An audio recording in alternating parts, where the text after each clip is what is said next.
Ingatlah aku waktu kamu senang, aku akan mengingatmu ketika kamu dalam keadaan sulit. Waskuruli wala takfurun, bersyukurlah kepada Allah, jangan menjadi orang-orang yang kufur nikmat. Tentu kita bertanya, apa yang harus kita syukuri Pak Ustaz? Al-Quran menjawab itu.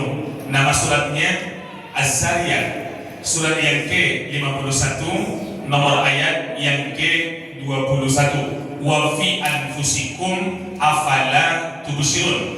Nikmat Allah itu ada dalam dirimu, apakah engkau tidak bisa melihat itu semua?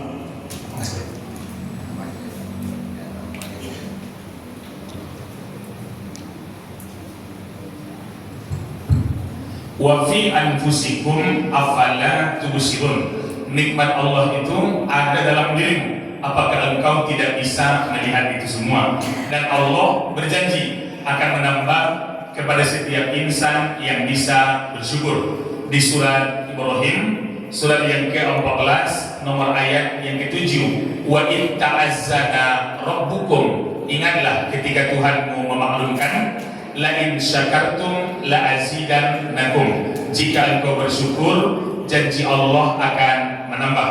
Wala in kafartum inna adabi lasyadid, ketika engkau kufur adab Allah sangat pedih. Saya berharap berdoa mudah-mudahan kita yang hadir ini termasuk orang-orang yang istiqomah. Amin ya rabbal alamin. Selanjutnya salawat dan salam sama-sama kita haturkan. Allahumma salli ala sayyidina Muhammad wa ala ali sayyidina Muhammad. Mudah-mudahan kita semuanya dapat syafaat al-uzma dari Nabi sallallahu alaihi wasallam. Amin ya rabbal alamin. Di ayat Al-Quran, Allah sedikit membocorkan ke kita tentang kehidupan di akhirat. Nama suratnya Abasa, surat yang ke-80, nomor ayat 33 sampai 37. Fa idza ja'atis soho, ketika tiupan sangkakala ditiupkan oleh malaikat. Yauma yafirrul mar'u min akhi, seseorang akan lari dari saudaranya. Lari itu menjauh atau mendekat? Jauh. Jauh ya. Wa ummihi wa abi, begitu pula dengan ibu dan ayahnya. Wa sahibatihi wa bani, akan lari dari pasangan dan anak-anak. Kenapa? Likulli imri'in minhum yawma idin sya'nu yughni, karena saat itu kita hanya sibuk mementingkan diri kita sendiri. Ketika tidak ada orang yang peduli kepada kita, Nabi sallallahu alaihi wasallam memberikan syafaat kepada kita yang selalu berselawat kepadanya. Mudah-mudahan kita mendapatkannya. Amin ya rabbal alamin.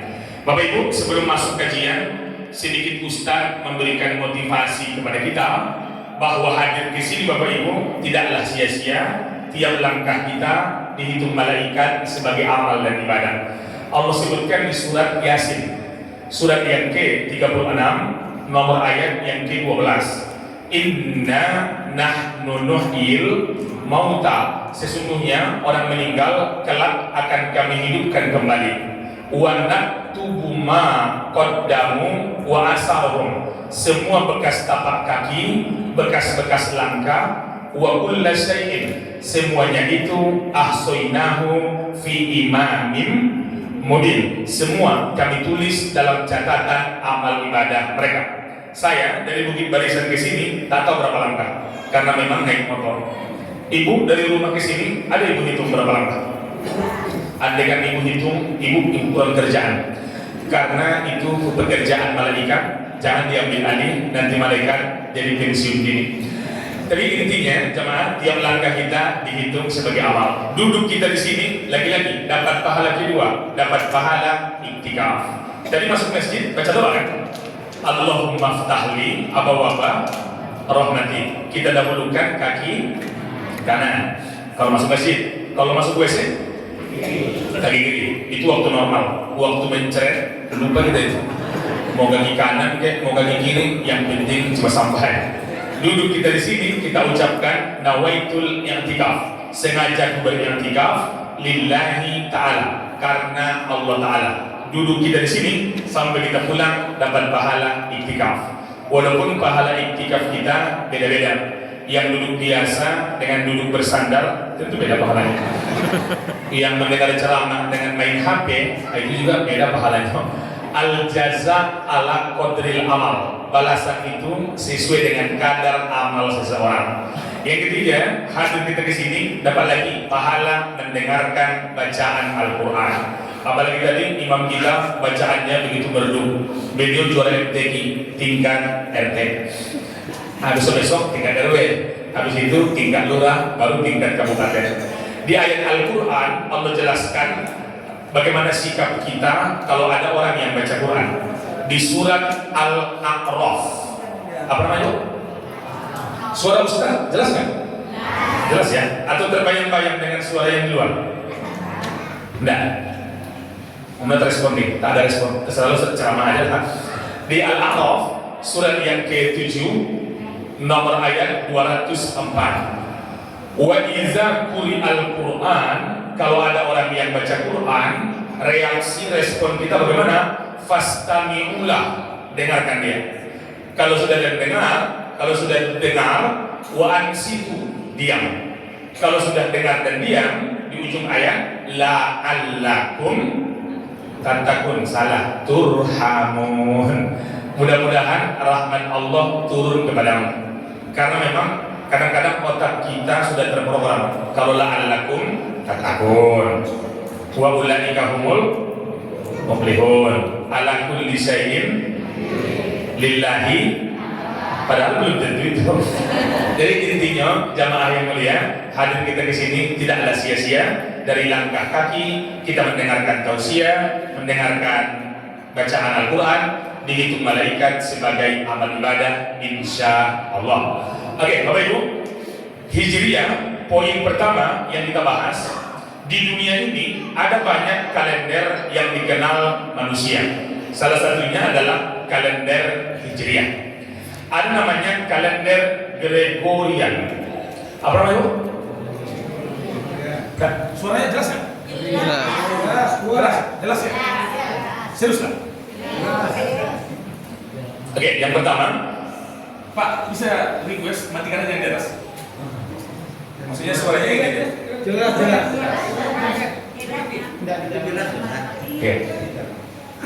Oke. Yang pertama ada namanya kalender Gregorian. Dalam bahasa kita namanya kalender Masehi. Orang yang menciptakan kalender ini namanya Raja Julius Caesar dari Romawi. Tahun 45 sebelum Masehi kalender ini dia ciptakan.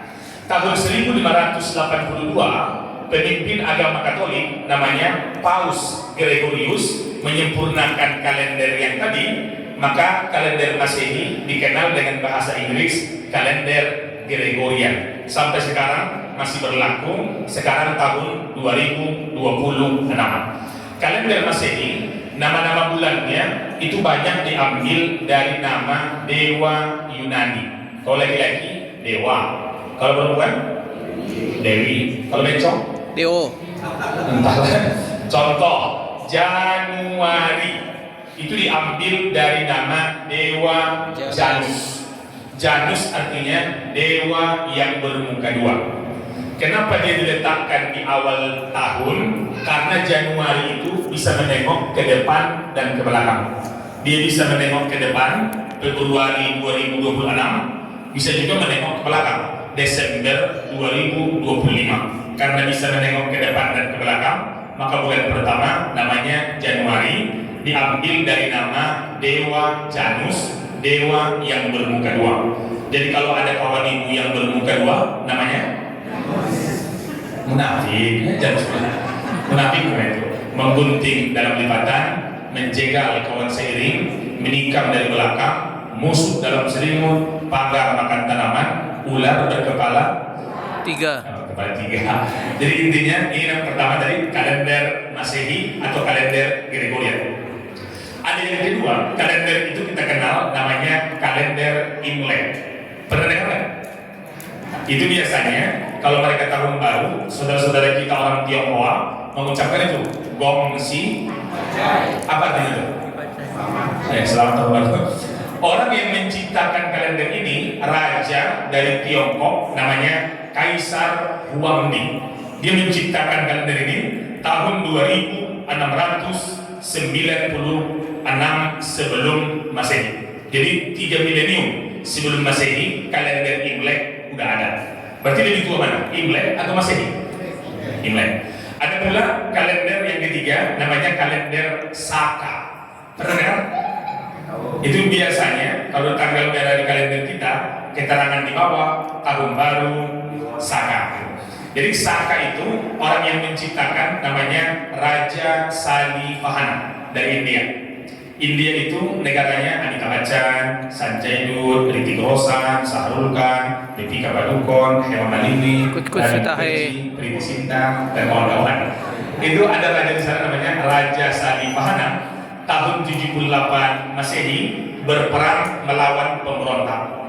Waktu dia menang, supaya orang ingat dengan kemenangan dia, maka dia buatlah kalender Saka. Sampai sekarang kalender itu pun masih ada. Sekarang yang punya kita namanya kalender Hijriah. Waktu Nabi masih hidup, kalender Hijriah itu tidak ada. Kalender Hijriah adanya waktu di pemerintahan Khalifah Umar bin Khattab. Umar bin Khattab, ibu-ibu, khalifah yang pertama namanya Abu Bakar As-Siddiq, yang kedua Umar bin Khattab, yang ketiga antara Ustaz Syar Utsman bin, yang keempat Ali bin Abi Thalib. Di masa pemerintahan Umar bin Khattab tahun 17 Hijriah, disinilah tercipta kalender Hijriah. Yang mengusulkan pertama kali gubernur dari negeri Syam namanya Abu Musa al-Ash'ari. Siapa itu? Abu Musa al-Ash'ari menulis suratlah ke Umar bin Khattab. Kata dia, wahai khalifah, kalau orang Romawi menulis surat selalu ada 3. Ada tanggal, ada bulan, ada tahun. Sementara khalifah kalau menulis surat cuma ada 2, ada tanggal, ada bulan, tahunnya nggak ada. Membaca surat ini, Khalifah Umar mengumpulkan sahabat-sahabat Nabi. Mereka bermusyawarah, judulnya membuat kalender Islam. Khalifah Umar pun bertanya, kita mau membuat kalender Islam, apakah semua setuju? Setuju. Pertanyaannya, tahun satunya kapan kita mulai? Datanglah beberapa pendapat. Pendapat pertama mengatakan, kita buat saja tahun satunya waktu Nabi lahir. Nabi lahir itulah tahun 1. Usulan ini ditolak karena waktu Nabi lahir perubahan di masyarakat belum ada. Datanglah usulan kedua. Bagaimana kalau kita buat tahun satunya waktu Nabi meninggal? Jadi Nabi lahir tadi terima, kita buat aja waktu Nabi meninggal. Usulan ini pun ditolak. Karena biasanya kita mengingat orang meninggal itu bawaannya sedih atau bahagia? Sedih kan? Tak mungkin kita merayakan kebahagiaan dengan kesedihan. Datang lagi usulan yang ketiga. Bagaimana kalau kita buat tahun satunya waktu Nabi diangkat jadi Rasul? Nabi diangkat jadi Rasul umur berapa? 25. 40 atau 25? 25. Itulah tahun ke-1-nya. Usulan ini pun ditolak. Karena waktu Nabi jadi Rasul itu perubahan belum ada di Mekah. Malahan orang banyak memusuhi Nabi. Datanglah pendapat keempat dari Ali bin Abi Thalib. Kata Ali, kita buat saja tahun satunya waktu Nabi berpindah dari Mekah ke Madinah. Jadi di masa itu sudah terlihat mana yang benar-benar beriman, mana yang munafik, mana yang kufur, udah terlihat. Usulan ini pun diterima rapat dan diresmikanlah tahun 17 Hijriah kita buat kalender Islam. Karena tahun satunya dimulai waktu Nabi berpindah dari Mekah ke Madinah, maka kalender kita namanya kalender Hijriah. Andai usulan pertama tadi diterima, dibuat tahun satunya waktu Nabi lahir, kalender kita namanya kalender Maulidiyah, karena berdasarkan kelahiran. Andai waktu Nabi meninggal, dibuat tahun 1, maka kalender kita namanya kalender Wafatiyah, karena berdasarkan wafatnya. Andai waktu Nabi umur 40 tahun, dibuat tahun satunya, maka kalender kita namanya kalender Nabawiyah. Tapi yang diterima tadi usulan waktu Nabi hijrah dari Makkah ke Madinah, inilah yang diterima, maka kalender kita namanya kalender Hijriah. Intinya Bapak Ibu, berganti kalender, tahun berganti, umur kita bertambah, jatah hidup kita semakin berkurang. Makanya Bapak Ibu, hadis Nabi, khairun nas, manusia yang baik. Mantola umurhu, umurnya bertambah, wahasuna amaluhu, tingkah lakunya semakin baik. Wasarrun nas, manusia yang buruk, mantola umurhu, umurnya bertambah, wasa'a amaluhu, tingkah lakunya semakin buruk, ucapannya semakin tidak beraturan. Intinya, tua itu pasti, dewasa itu pilihan. Ulang ya, tua itu pasti, dewasa itu pilihan. Bapak Ibu jamaah tadi, kalender berganti, umur kita bertambah, jatah hidup kita berkurang, ajal semakin dekat. Umur dulu Allah kasih, baru kita jalani, atau jalani dulu baru umur bertambah? Umur dulu dikasih. Halo? Umur dulu. Dikasih Allah, baru kita jalani. Ya. Atau jalani dulu, baru umur bertambah. Yang benar yang mana? Umur dulu. Umur dulu Allah kasih, barulah kita jalani. Ya. Masa ya Pak? Iya. Karena sebelum lahir ke dunia, umur seseorang udah ditetapkan. Contoh, ada orang namanya Hendro. Misal, umurnya Allah tetapkan 58 tahun, 6 bulan, 2 hari. Sebelum lahir atau setelah lahir? Belum. Sebelum lahir kan? Rupanya umur 21 si Hendro disambar petir. Mati atau tidak? Tidak. Mati atau tidak? Tidak. Tidak. Kenapa? Belum sampai. Rupanya karena tidak kena. Dia berlindung di bawah pohon sawit, dia tidak kena. Dan umur dia 58 tahun, 6 bulan, 3 hari. Dia meninggalnya hanya gara-gara menginjak kulit pisang. Bisa terjadi nggak? Bisa. Dia menginjak kulit pisang, puncak Gunung Rinjani, terpeleset, jatuh agak 600 meter, akhirnya jiun. Innalillah wa inna ilaihi raji'un. Oke, kita lanjutkan setelah yang satu ini. Kenapa tidak pakai mikrofon, Pak Ustaz? Kalau pakai mikrofon, suara dari rekaman itu nggak jelas. Tapi kalau suara asli, agak jelas sedikit. Oke, Bapak, Ibu, jamaah yang saya muliakan, kembali ke laptop, bahwa tadi berganti tahun, umur kita bertambah, jatah hidup kita semakin berkurang, dan salah satu pertanyaan kelak di akhirat adalah umur kita habiskan untuk apa? Maka di Al-Quran, nama suratnya Ali Imran, surat yang ketiga, nomor ayat 185. Cek. Oh, masih kedengaran di atas, itu nggak jelas. Oke, ini. Aduh, udah sudah matikan itu.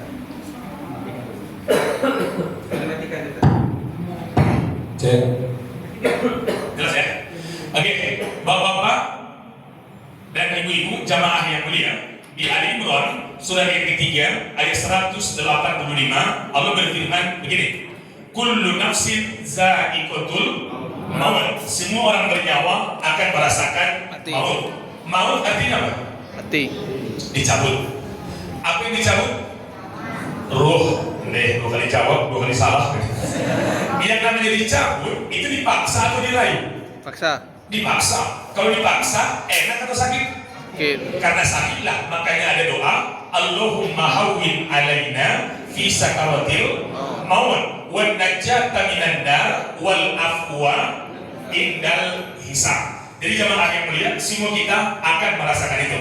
Wa innama tuwaffawna ujurakum yaumal qiyamah. Dan semua yang engkau lakukan di dunia akan disempurnakan balasannya kelak di hari kiamat. Faman zuhziha 'anil nar, orang yang diselamatkan dari neraka, wa udkhilal jannah, dimasukkan Allah ke surga, faqad faz, itulah orang yang beruntung. Wa mal hayatud dunya illa mata'ul ghurur. Ketahuilah, kehidupan di dunia hanya sekedar senda gurau dan permainan. Kata Quran itu, hidup kita permainan. Yang namanya permainan, mainnya serius atau main-main?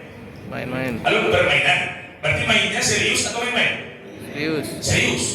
Karena kalau main-main pasti kalah. Contoh, sepak bola itu permainan kan? Ya. Serius atau main-main? Serius. Serius. Walaupun sepak bola permainan, ada aturan main? Ada. Ada. Yang membuat aturan itu namanya FIFA, Federation International de Football Association, Persatuan Sepak Bola Dunia. Nama presidennya Gianni Infantino. Mereka buat peraturan, mainnya 2 kali 45 menit. Kalau bola keluar lapangan namanya out, lemparan ke dalam. Kalau bola menyentuh tangan namanya handsball. Kalau bola masuk gawang, rupanya offside, tak jadi gol. Artinya sepak bola yang permainan saja ada aturan main, apalagi hidup kita.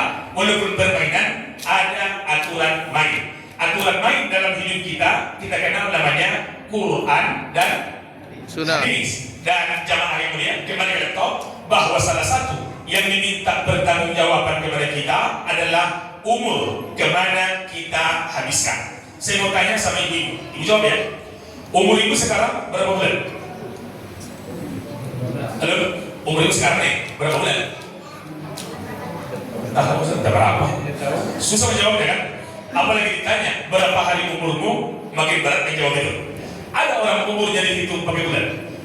Ada, bayi di posyandu. Itu pakai tahun atau pakai bulan? Pakai bulan. Ditanya lah sama bidannya.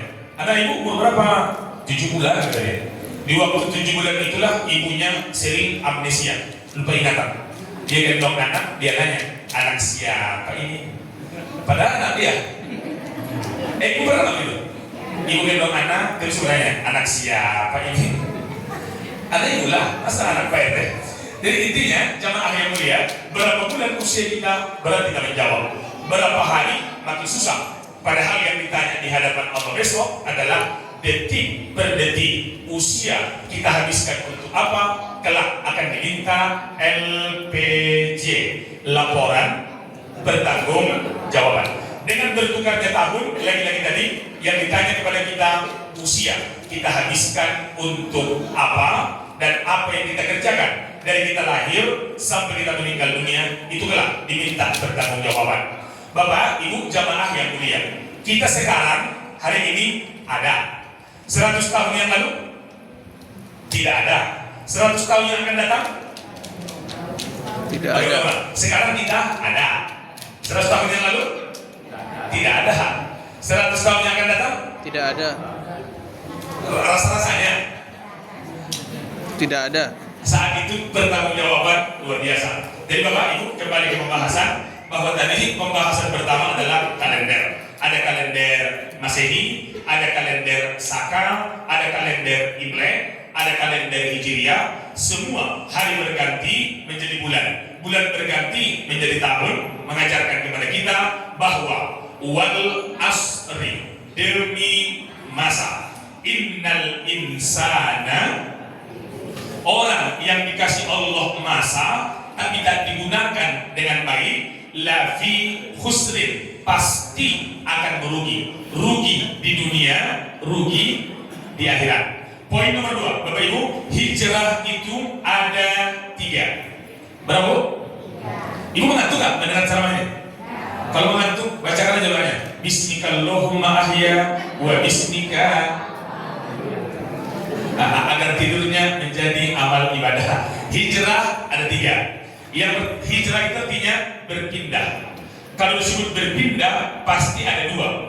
Ada yang ditinggalkan, satu lagi ada yang dituju. Biasanya yang dituju atau yang ditinggalkan yang lebih baik?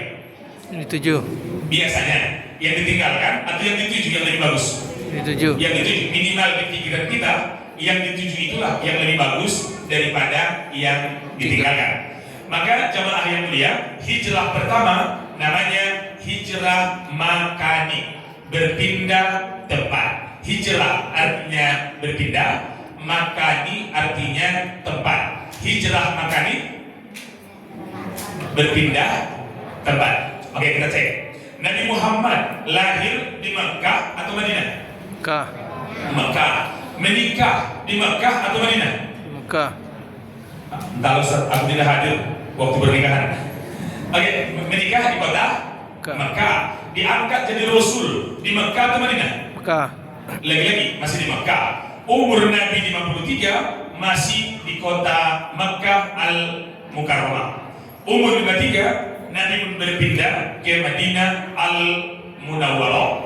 Nabi wafat umur 63. Berarti lebih lama mana? Di Mekah atau di Madinah? Mekah. Di Mekah. Di Mekah Nabi 53 tahun. Di Madinah 63. 10 tahun. Nabi wafat tadi di Mekah atau Madinah? Madinah. Di Madinah. Dikuburkan di Mekah atau Madinah? Di Madinah. Ini pelajaran sama kita. Dimanapun kita meninggal, disitulah kita dikuburkan. Kenapa begitu Pak Ustadz? Nabi mencontohkan ke kita. Karena tak perlu membuat wasiat, yang wasiat itu menyusahkan keluarga. Karena ada orang begitu kan, ketika dia sakit, dia bikin wasiat. Nanti kalau ibu meninggal, tolong kuburkan ibu di tanah kelahiran ibu. Anaknya nanya, mak lahir di mana? Ambon, Maluku. Itu menyusahkan keluarga atau menyenangkan keluarga? Lagian kalau dikuburkan di tanah kelahiran, ada bedanya dengan dikuburkan di tanah perantauan? Sama. Malaikat yang memeriksa, sama nggak? Sama. Sama. Pertanyaan yang diajukan Sama. sama juga. Kecuali kalau dikuburkan di kampung, pertanyaannya agak beda. Malaikatnya agak baik, karena di sana ada orang dalam. Tentu tidak, semuanya akan sama. Jadi Bapak Ibu, hijrah pertama adalah hijrah makani, berpindah tempat. Mungkin kita juga mengalami ini. Kita lahir mungkin di Sungai Geringging, Pariaman. SD, SMP, SMA masih di sana. Menikah umur 24 tahun, berpindah ke Pekanbaru. Secara bahasa namanya hijrah makani, dan ini pun dialami Nabi Sallallahu Alaihi Wasallam. Bapak Ibu, hijrah itu perintah Allah atau keinginan Nabi? Perintah. Ulang-ulang, hijrah dari Makkah ke Madinah, keinginan Nabi atau perintah Allah? Perintah Allah. Perintah Allah. Kenapa? Situasi tidak kondusif lagi di kota Makkah Al-Mukarramah. Kenapa? Makin banyak orang yang masuk Islam, pemuka Quraisy, tokoh masyarakat semakin resah dan gelisah. Kenapa? Karena saat itu mereka juga khawatir nanti kalau Islam semakin berkembang, pengikut Muhammad semakin banyak, maka kita akan tersingkir dari permainan. Akhirnya Bapak Ibu, jamaah yang mulia, mereka pun bermusyawarah di satu tempat, nama tempatnya Darun Nadwa. Apa namanya? Dar artinya rumah, Nadwa artinya musyawarah. Darun Nadwa, Rumah musyawarah. MPR, Majelis Permusyawaratan Rakyat. Oke, sebelum kita lanjut ke kisah ini, saya mau tanya Bapak Ibu. Orang kafir Quraisy benci sama Muhammad atau benci kepada Nabi Muhammad? Nah, mereka benci kepada Muhammad sebagai personal atau benci kepada Nabi Muhammad? Kepada Nabi. Nabi Muhammad. Kenapa? Sebelum Nabi diangkat jadi Rasul, Bapak Ibu, orang Arab sangat respect dengan Nabi. Orang Mekah hormat dengan Nabi. Bahkan mereka buat gelar tertinggi kepada Nabi, namanya Al-Amin. Al-Amin artinya orang yang bisa Dipercaya. Itu gelar tertinggi luar biasa. Dan mereka benci. Oke, kita lanjutkan ceramah setelah pembagian jeda.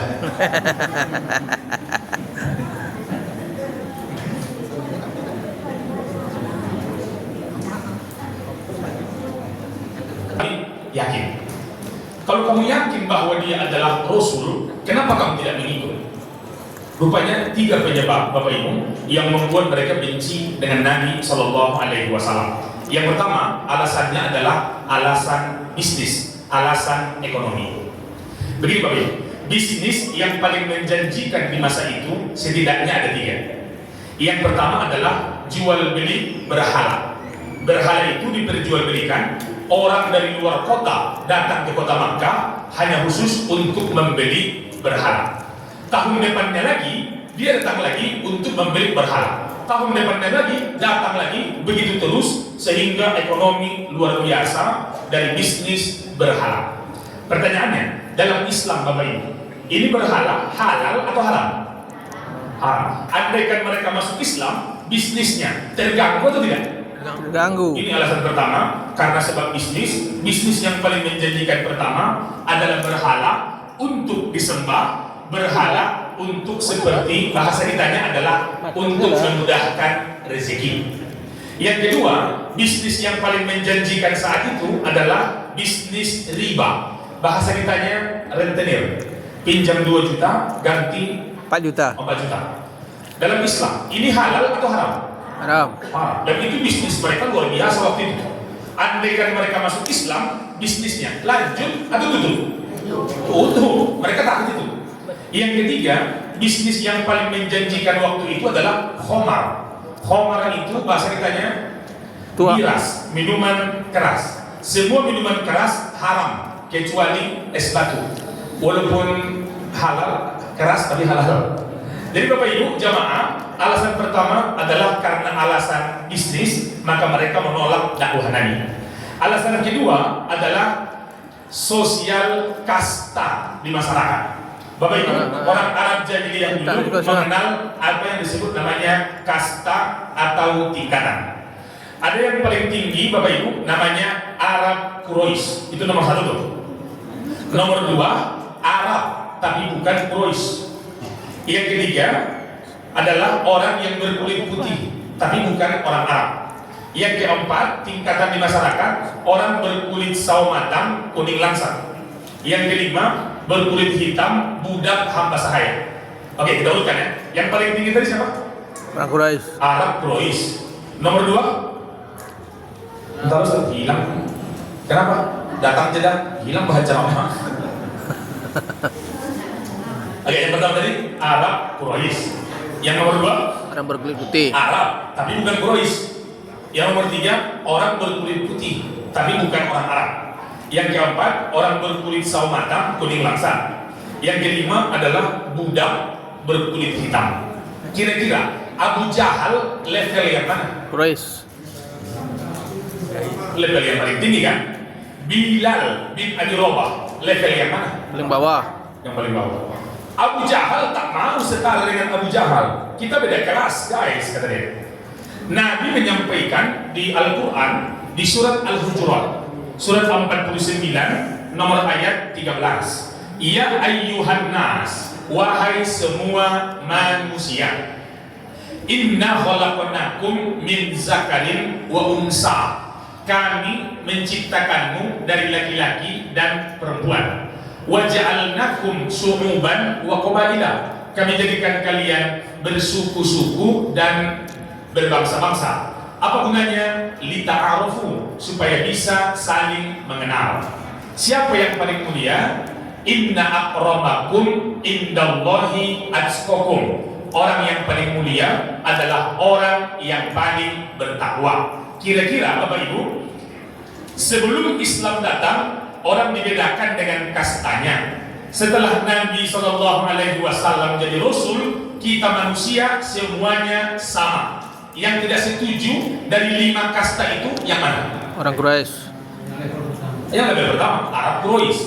Kalau yang level bawah, mereka bahagia atau tidak? Bahagia. Bahagia. Maka rata-rata pemeluk Islam di awal adalah budak berkulit hitam, melarat, susah. Kenapa? Karena mereka merasa Islam memberikan harapan. Tapi yang sulit untuk masuk Islam itu kasta yang paling atas. Bapak Ibu, di abad jahiliyah, Bapak Ibu jamaah, kasta-kasta ini ada. Di zaman sekarang ada nggak di masyarakat kita? Ada. Secara de facto ada, tapi secara de jure mungkin tidak ada. Masa iya Pak Ustaz? Iya. Seringkali kita dibedakan orang karena kekayaan, sering kita dibedakan karena jabatan, sering kita dibedakan orang karena masalah ya dana. Jangankan orang lain Bapak Ibu, mertua kita, orang tua kita lah sekali. Orang tua kita bisa nggak membedakan kita dengan abang karena masalah harta? Bisa. Maka Al-Quran menyebutkan harta itu adalah perhiasan. Di surat Al-Kahfi surat 18 ayat 46, al-malu wal banun, harta dan anak, zinatul hayatid dunia. Dua-duanya adalah perhiasan dunia. Kalau yang dua ini ada sama kita, harta kita miliki, jabatan kita ada, anak kita sukses semua, derajat di masyarakat, naik atau turun? Naik. Naik. Acara tak dimulai kalau kita tidak datang. Bayangkan itu. Artinya jamaah yang jangankan orang tua kita pun akan membedakan kita terkait dengan ini. Masa iya Pak Ustadz kan begitu? Contoh, anak dia ada dua. Anak pertama namanya orang kulit, orang dibedakan karena faktor keturunan.